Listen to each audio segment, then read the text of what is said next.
Good morning. Last मतलब अभी combinational तक किसी में किसी को कोई डाउट हो तो हम उसको कवर अप करें, या फिर कल की क्लास रखते हैं डाउट के लिए। इज इट ओके और नॉट?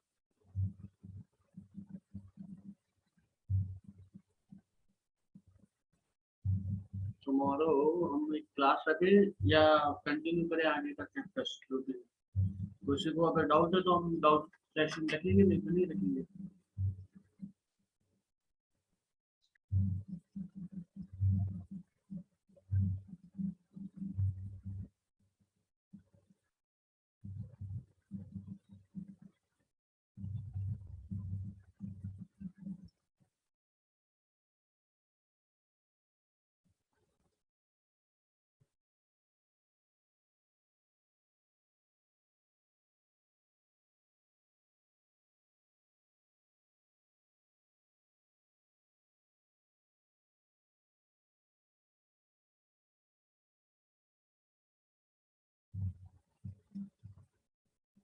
ये दिख रहा है सभी को?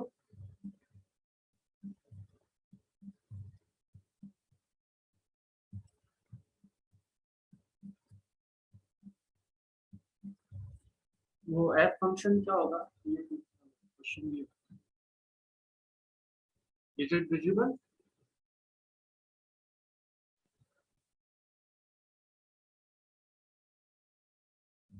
अभी आपको जो शो किया है वो दिख रहा है या नहीं दिख रहा है?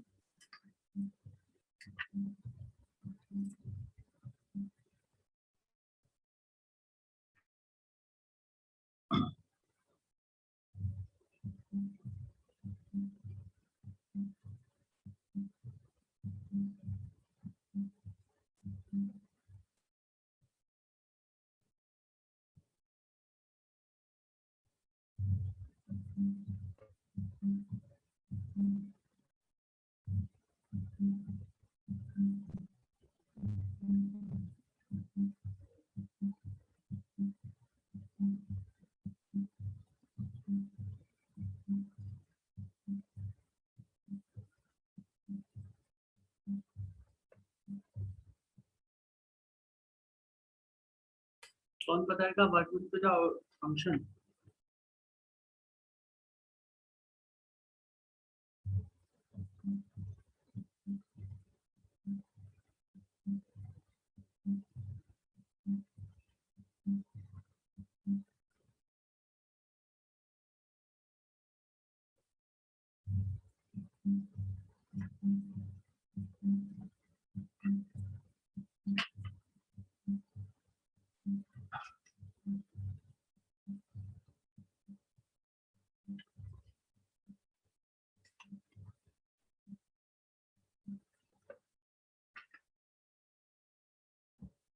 ठीक है, फिर आप लोग तो इसी तरह के क्वेश्चन आएंगे, कोई दिक्कत नहीं है।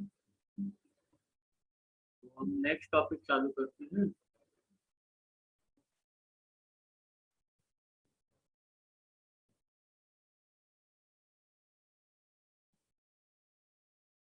नेक्स्ट इज, ये दिख रहा है ना, सीक्वेंशियल लॉजिक, सीमॉस। अभी तक हमने क्या देखा था? We are implementing combinational circuits, और कॉम्बिनेशनल सर्किट्स को सीमॉस लॉजिक के थ्रू कैसे इम्प्लीमेंट किया जा सकता है, क्या नहीं किया जा सकता। So that will was the consideration till last lecture or last unit. Now the concern is how can we design, make a circuit of sequential logical line circuits using the CMOS. तो अब sequential logic circuits वैसे तो आप लोगों को पता ही है क्या है। कुछ इनपुट होगा, आउटपुट होगा, उसका एक कॉम्बिनेशनल सर्किट है, and one memory element is also there, जो क्या करेगा, उसको एज ए फीडबैक देता है कि उसका जो प्रीवियस इनपुट के अकॉर्डिंगली उसका आउटपुट क्या रहा या क्या किस स्टेट में रहा था, उसको आपको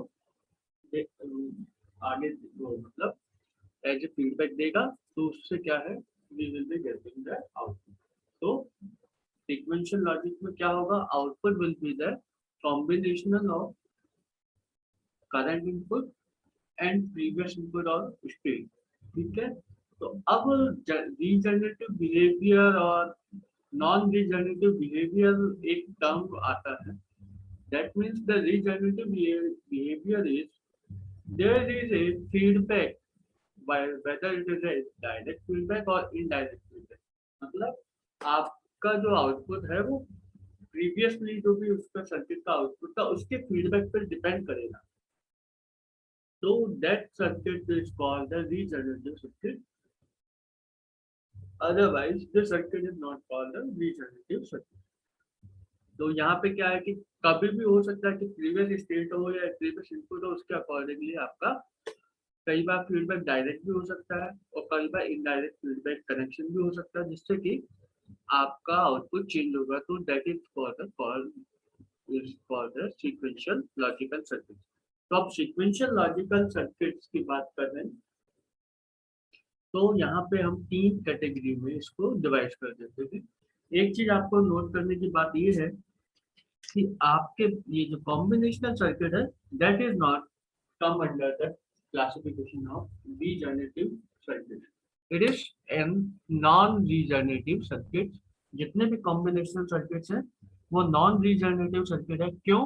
Because there is no feedback from output to the input in the combinational circuit. आज तक अभी तक आपने ऐसा कोई सर्किट देखा है? कॉम्बिनेशनल सर्किट आपने पढ़ ली है जिसमें कि किसी में पीछे से फीडबैक आ रहा है, आउटपुट की स्टेट से फीडबैक आ रहा है।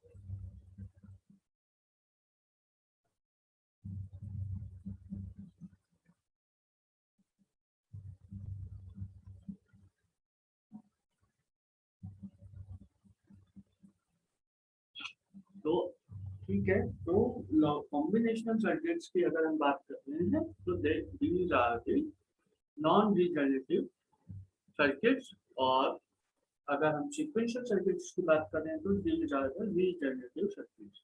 अब इसमें भी हम तीन टाइप्स के सीक्वेंशियल सर्किट्स को कैटेगराइज कर सकते हैं, या उसके अंदर हम तीन तरह की कैटेगरी को हम बता सकते हैं। पहला है bistable, second is the monostable, third is the stable. तो बाइस्टेबल आप लोगों ने पढ़ा है,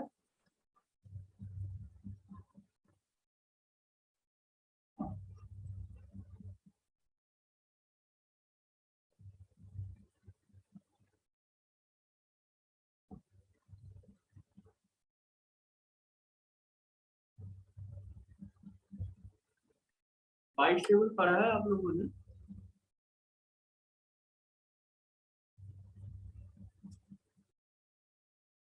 Bistable circuits are those sequential circuits do have the two stable states. क्या या तो जीरो है या वन वन है, that are the bistable circuits, जिसमें कि क्या होगा, लैचेज हो जाता है, फ्लिप फ्लॉप हो जाएगा, रजिस्टर्स है, मेमोरी एलिमेंट्स है, these are come under the bistable circuits.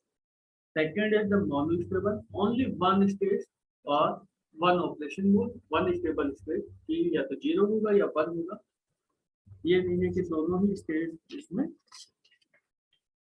क्या है कॉमन रहेगी। और तीसरा है कि इसमें ए स्टेबल, मतलब कोई भी स्टेबल स्टेट नहीं है इसमें, तो that is called the A stable circuit. तो आपने मोनोस्टेबल बाई मल्टीवाइब्रेटर पढ़ा होगा, ए स्टेबल मल्टीवाइब्रेटर पढ़ा होगा। These all the sequential circuits come under these all types of circuits come under the sequential circuits. तो sequential circuits को हमने classify कर दिया है तीन टाइप से। तो अब थोड़ा सा हम जो हमारा जो बाइस्टेबल है इसके लिए हम थोड़ा सा इसको हम देखते हैं कि क्या है, क्या होना चाहिए इसमें। तो हमने कहा कि हमने दो इन्वर्टर लगाए, we have two inverters, inverter 1, inverter 2। If we provide Vi at the 1 at the inverter 1, तो उसका आउटपुट क्या होगा, VO1, और VO1 इन्वर्टर 2 के लिए कैसे वर्क करेगा, Vi2 के जैसे वर्क करेगा, मतलब एज इनपुट वर्क करेगा, और उसके जो कॉरस्पॉन्डिंग आउटपुट आएगा that will be the VO2। मतलब आउटपुट वोल्टेज 2। वो उस इनपुट कैसे वो इनपुट इन्वर्टर 1 के लिए इनपुट 1 की तरह वर्क करेगा। Is it clear? तो मतलब क्या हुआ, हम क्या कह सकते हैं कि output of second inverter is equal to the input of first inverter and the output of second first inverter is equal to the input of the second inverter. So there are two stable states, क्या point A, point B in this condition. क्या है point A पे Vi2 is equal to VO1। तो मतलब जो output पे आया है, अगर इसको इसकी वैल्यू हमने जीरो रखी है, इनपुट पे माना इसको जीरो किया है, तो आउटपुट क्या होगा? What will be the output?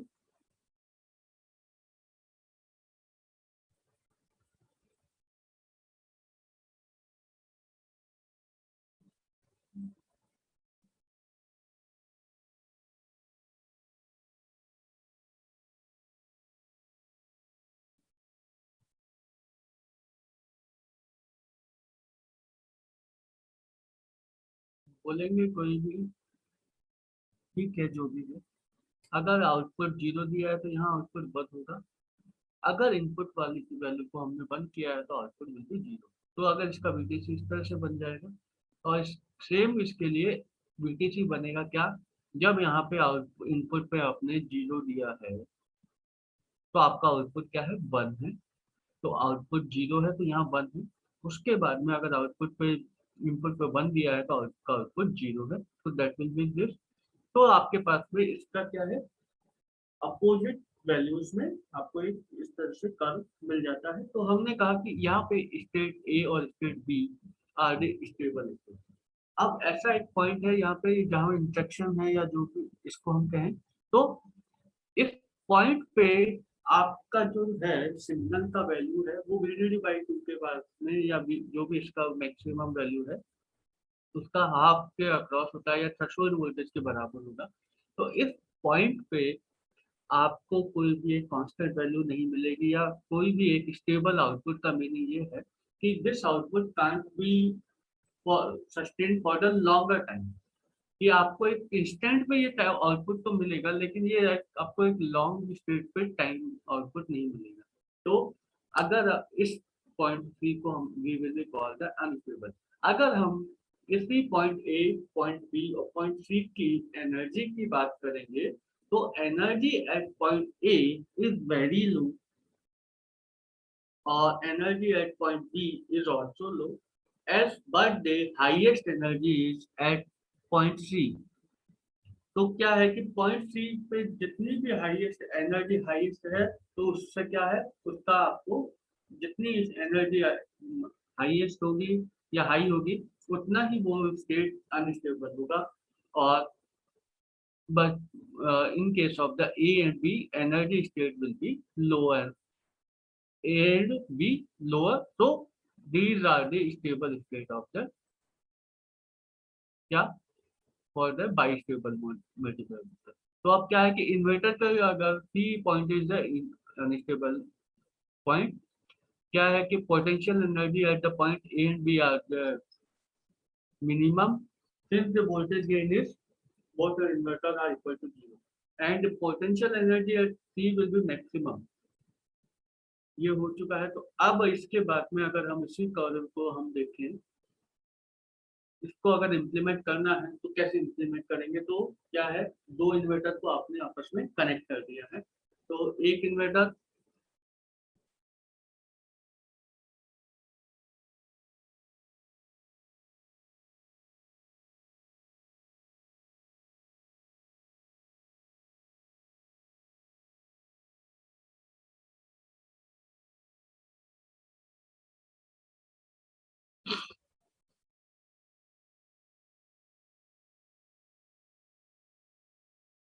हम क्या कह रहे हैं, इन्वर्टर वन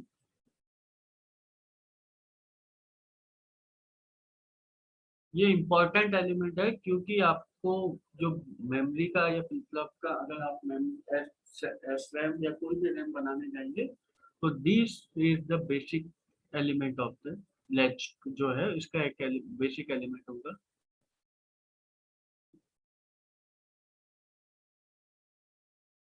तो हम पहले इसको अगर सर्किट को बनाना चाहें तो कैसे बनाएंगे? पहले हम इन्वर्टर बना लें। तो मैंने क्या कहा, इन्वर्टर 1 बना देता हूँ और इन्वर्टर 2। तो ये हम पहले इन्वर्टर 2 की बात कर ले, तो इन्वर्टर कैसे बनता है? कौन बोलेगा? VDD, फिर क्या आएगा?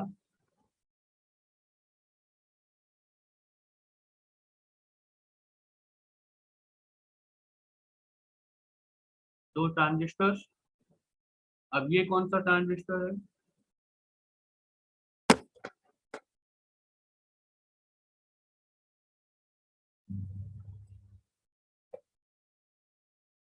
ये PMOS, this is NMOS। Is it clear? अब हमें ये तो था, रेड से हम इन्वर्टर 1 को बना देते हैं।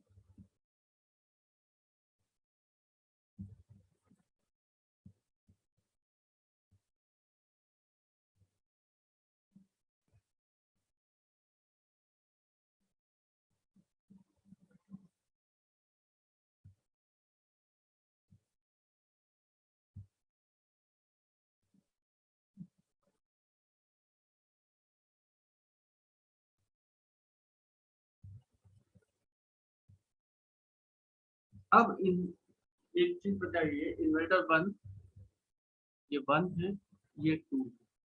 तो इन्वर्टर 1 पे आउट इनपुट क्या है? What is the input on inverter 1?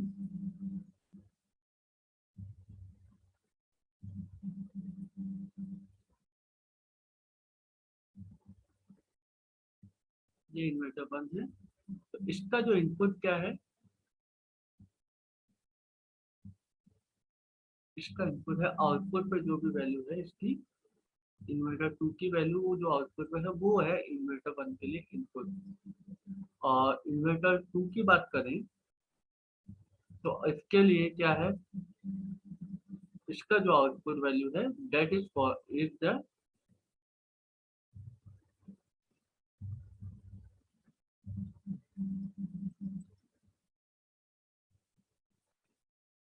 ये आपके लिए क्या है? इन्वर्टर 2 पे है। तो ये तो है VI2 और VO1, और ये है VO2 और VI1। It is clear? तो अगर हम इसके बाद में बात करें कि अगर VOH और टाइम के जैसे देखेंगे तो क्या होना चाहिए?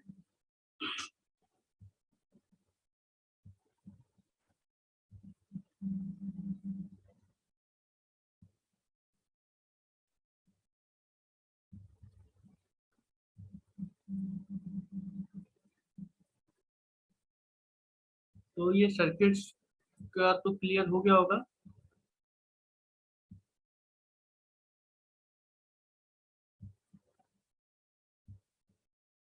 तो सेम है। अब हम जैसे जैसे VOH और VTH की बात करेंगे तो टाइम के अक्रॉस में क्या है कि VON 1 की तरफ जाएगा। अगर VO आउटपुट 1 की तरफ जाता जाएगा तो उसके कॉरेस्पॉन्डिंग VO2 क्या होगा? वो 0 की तरफ, लो वोल्टेज लो आउटपुट की तरफ जाएगा। क्या कि हमने कहा VTH के पॉइंट से हम लेते हैं और हमने VTH को time as a time goes on, जैसे जैसे टाइम बढ़ता जा रहा है, हमने क्या VO1 को हम किस साइड में ले जा रहे हैं? VOH की साइड में जा रहे हैं आपका। तो VOH की तरफ जैसे जैसे ये आपका आउटपुट चल जाता जाएगा, उसी के रेस्पेक्ट में सेम जो प्रोसेस होगा वो VO2 मतलब दूसरे इन्वर्टर का जो है वो क्या करेगा? VTH से डिक्रीज होता हुआ कहाँ VOL की तरफ चला है, VOL के ही को अटेंड करेगा। जैसे ही वो VOH को अटेंड करेगा, फिर the second output will be attending the VO2। तो ये तो था क्या, इसके लिए अगर हम बात कर रहे हैं एक VTC कर्व है या इन दोनों का हम ऑपरेशन अगर देखना चाहें। इसके बाद अगर हम इसकी बात करें कि क्या होना चाहिए, इसका एनालिसिस अगर करना चाहें तो हम क्या इक्वेशन निकाल सकते हैं क्या नहीं कि VOH क्या होना चाहिए, VTOH क्या है। तो उसके लिए हम क्या करें, इसका अगर हम एनालिसिस करने जाते हैं फर्दर, तो हमने कहा लेट्स इनिशियली पॉइंट पे हमने कहा VO1 और VO2 VTH है, ये वाला पॉइंट हमने लिया। अब हमने कहा कि gate capacitance of each is larger than the drain capacitance. ये एजम्पशन हमने मानी है कि हमने कहा कि हम एनालिसिस उस पॉइंट से स्टार्ट कर रहे हैं जब कि ये दोनों पॉइंट, दोनों के आउटपुट VO1 और VO2 एट लेवल VTH, इस पॉइंट से हमने एनालिसिस स्टार्ट किया। अब ये जो हमने कर्व बनाया है ये सही है या इसके सपोर्ट में कोई इक्वेशंस है, इसको हम मैथमेटिकली या मैथमेटिकली भी इसको हम वेरीफाई कर सकते हैं, नहीं कर सकते, तो that will be in the mathematical analysis. तो हमने कहा कि VO1 VO2 VTH पे है और गेट कैपेसिटेंस जो है ज्यादा है ड्रेन कैपेसिटेंस, दोनों ही इन्वर्टर के लिए। तो अब हमने कहा कि IG1 is equal to ID2। क्यों? क्योंकि यहाँ पे इनपुट में आपका जो करंट आ रहा है वही जो इसका आउटपुट करंट है वो इसके लिए इनपुट करंट है। इसी तरह से ID1 और IG2 दोनों बराबर है। तो इन दोनों की हमने इक्वेशन लिखी GM VG2 दोनों के लिए, कि VG2 क्या है, गेट की वोल्टेज है, और सेकंड ID की इक्वेशन होती है GM VG2। तो इसमें क्या है, स्मॉल ट्रांस कंडक्शन की इक्वेशन में हम लिख सकते हैं। तो हमने लिखा फिर उसके बाद में अगर हम VG1 की वैल्यू करें तो Q1 और बाई TG गेट कैपेसिटेंस के अकॉर्डिंगली हम VG1 की वैल्यू निकाल लेंगे। तो हमारे पास में फाइनली IG1 के लिए एक इक्वेशन आ गई है और IG2 की इक्वेशन आ गई है किस टर्म में, गेट कैपेसिटेंस और वो गेट वोल्टेज के टर्म में आपके पास में एक इक्वेशन आ गई है। अब इन इक्वेशंस को हम क्या कंबाइन करते करें, और कंबाइन करके हम इसका अगर एनालिसिस करना चाहें तो क्या है कि हमारे पास में ये दो इक्वेशन है GM VG2 G VG1 और GM VG1 और VG2। तो हम क्या है कि हमें VG1 VG2 अगर हमें फाइंड आउट हो जाते हैं, VG1 क्या है, आउटपुट वोल्टेज ऑफ इन्वर्टर 1, और VG2 क्या है, इनपुट वोल्टेज ऑफ और output voltage of VG inverter 2। तो हमने क्या किया, इनको गेट वोल्टेज को रिप्लेस कर दिया इससे। तो हम अगर एक गेट वोल्टेज की वैल्यूज को इसमें हम गेट के चार्ज के टर्म्स में हमने लिख के इसको रिप्लेस किया है, तो हमारे पास में इक्वेशन आ गई हैं दो DQ की टर्म्स में। यहाँ पे ये जो इक्वेशन है VG1 वाली, इस इन इक्वेशंस को यूज करके हम यहाँ पे हम लिख रहे हैं। तो इसके लिए अगर इसको देखते हैं,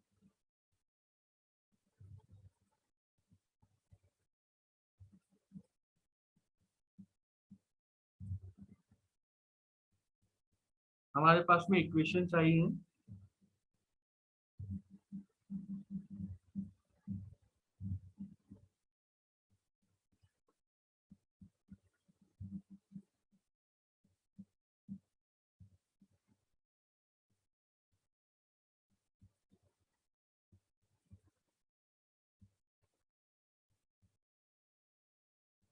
IG1 CG DVG 1/dt और IG2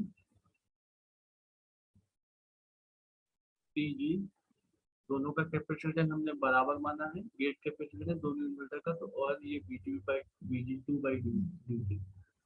अब हमने क्या कहा है कि IG और H की वैल्यू हमने लिखी क्या, GM दोनों का ट्रांस कंडक्टेंस सेम है, VG2 और ये equal to CG DV G1/dt। अगर हम इसमें VG की वैल्यू क्या रख दें, VG1 जो है इसको हम क्या लिख रहे हैं, we are writing Q1 over CG। तो अगर हम ये Q1 ओवर CG लिख देते हैं इसमें, तो यहाँ पे क्या आ जाएगा, GM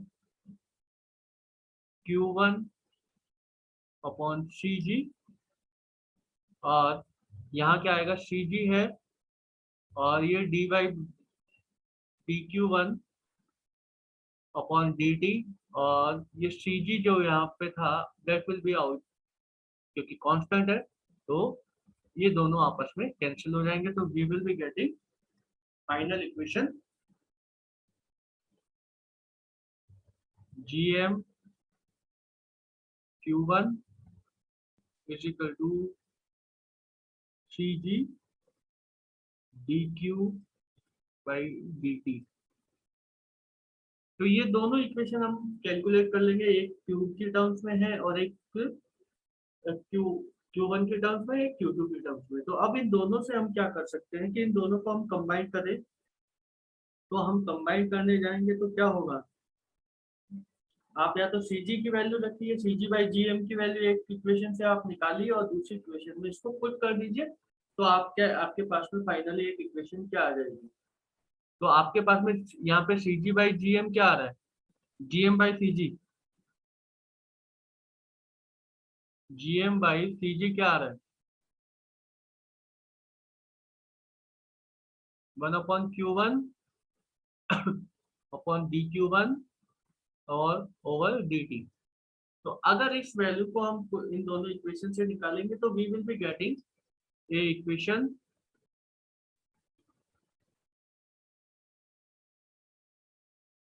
ये जो हमारी डिफरेंस इक्वेशन है, या इक्वेशंस को आपके पास में फाइनली है कि ये इक्वेशन आ गई है Q1 की टर्म्स में। अगर हम बात करें तो हमारे पास में Q1 की वैल्यू आ गई है और Q2 की वैल्यू आ गई है।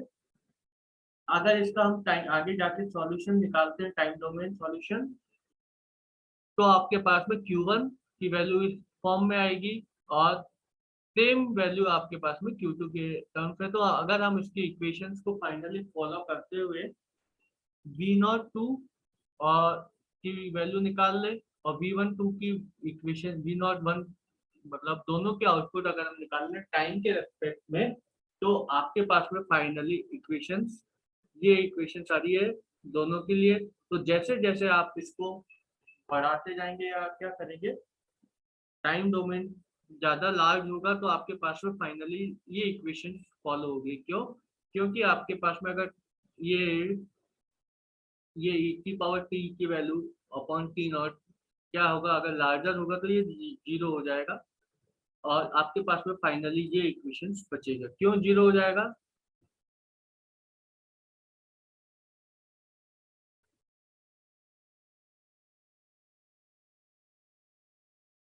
क्योंकि इनिशियल कंडीशन में हमने इसको क्या है माना है कि आपकी ये जो दो माइनस है ये, तो ये वैल्यू लार्ज हो जाएगी तो ये जितनी ज्यादा होती जाएगी तो ये अप्रोक्सीमेटली जीरो के अप्रोक्स होती जाएगी।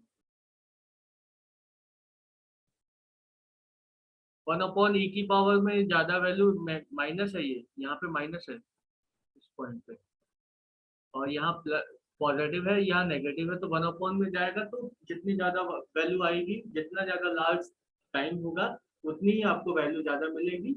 और 1/, में मैक्सिमम इनफाइनाइट पे अगर लेके चलते हैं टाइम को, तो आपके पास में ये इनफाइनाइटली के लिए ये जो दो टर्म्स हैं ये कैंसिल आउट हो जाएंगे, अप्रोक्सीमेटली जीरो हो जाएंगे, कि ये इस कंडीशन में जब इसकी वैल्यू बहुत ज्यादा है as compare to the T naught.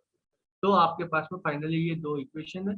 तो अब क्या है, इनकी डिपेंडेंसी क्या है कि स्मॉल वैल्यू के लिए अगर हम इसकी बात करेंगे तो ये क्या है, इनिशियल वैल्यू से VTH की तरफ जाएगा, या तो VTH से या तो VOL या VOH की तरफ जाएगा।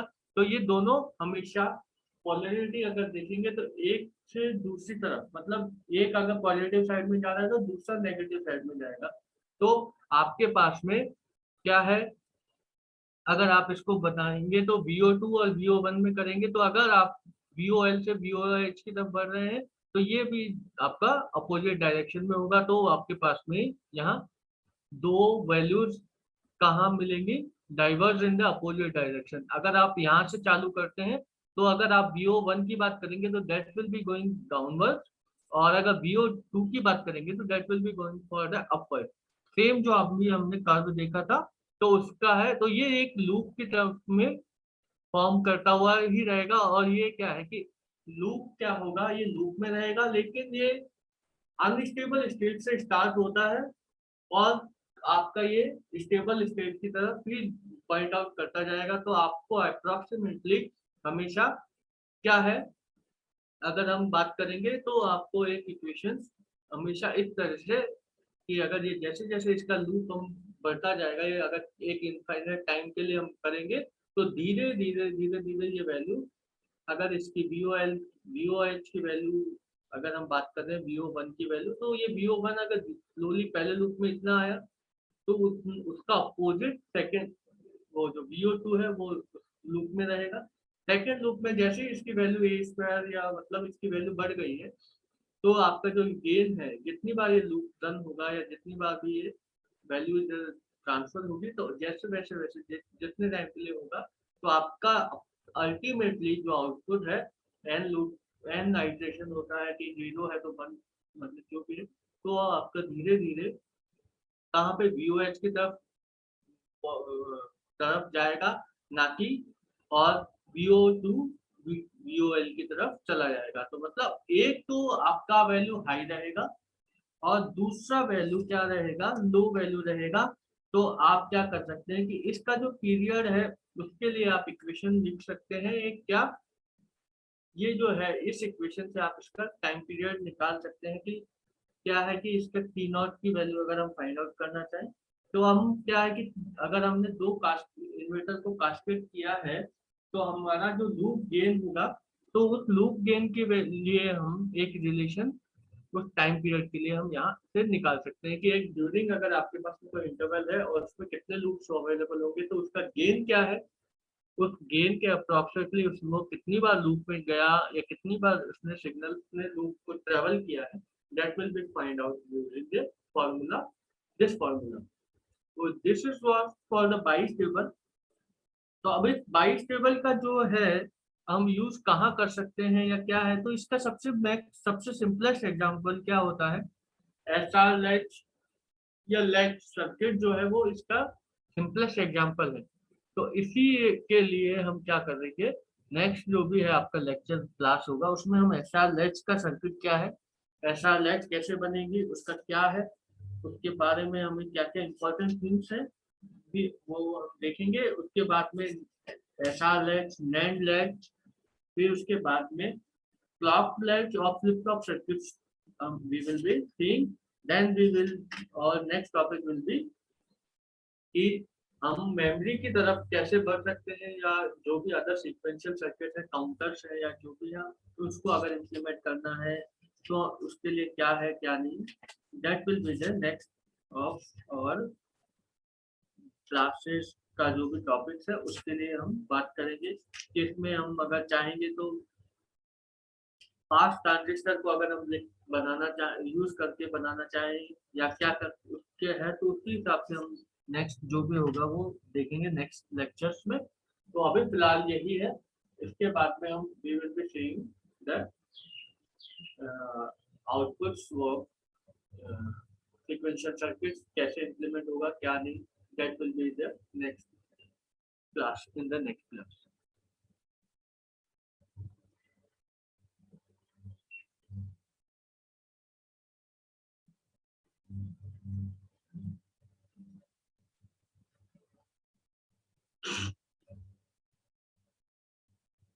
तो किसी को कुछ पूछना है क्या? सिलेबस आपको मैंने कल बता दिया था, फर्स्ट मिड सेम के लिए combinational circuits is this only syllabus.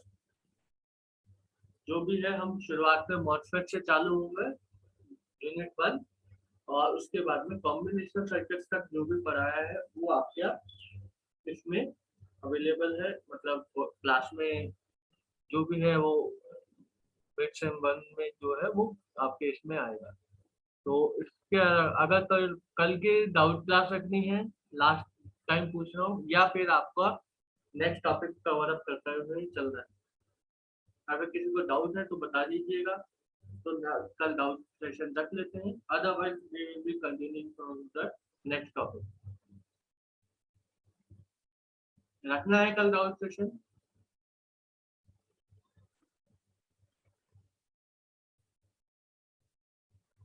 Okay fine. आप लोगों का एनजी स्पाइस डाउनलोड करने को कहा था, इंस्टॉल करने को कहा था, कर लिया है आप लोगों ने?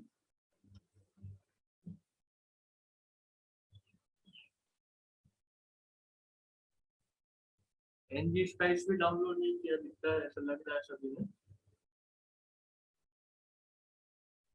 इसकी वेबसाइट में फिर अगेन वापस शो कर देता हूँ।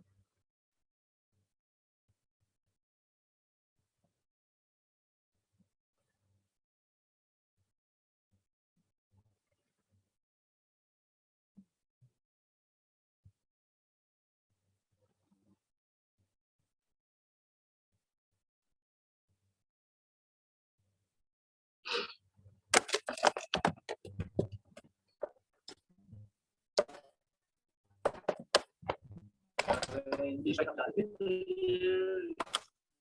ओपन सोर्स टूल है, तो इस ओपन सोर्स टूल को आप यूज करके बर्कले जो कंपनी है उसका है, तो आप इसका सिमुलेशन वर्क कर सकते हैं।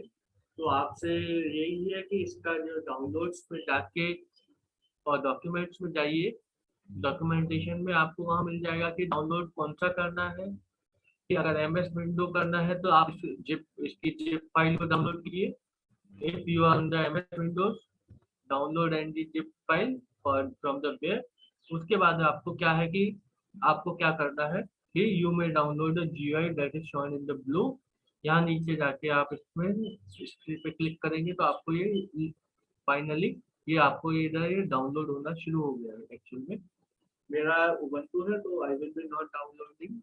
उसके बाद में जो भी ये जो 3-4 लाइनें लिखी हैं ये इसी बस ये और कुछ नहीं करना है कि आपको सिर्फ ये सिर्फ कुछ नहीं कॉपी पेस्ट करना है और उसको एक्सट्रैक्ट करना है और एडमिन कर मतलब उसके बाद में आपको एक्सपेंड करके एक फोल्डर है उसको रन करना है और आपका ये इंस्टॉल हो जाएगा।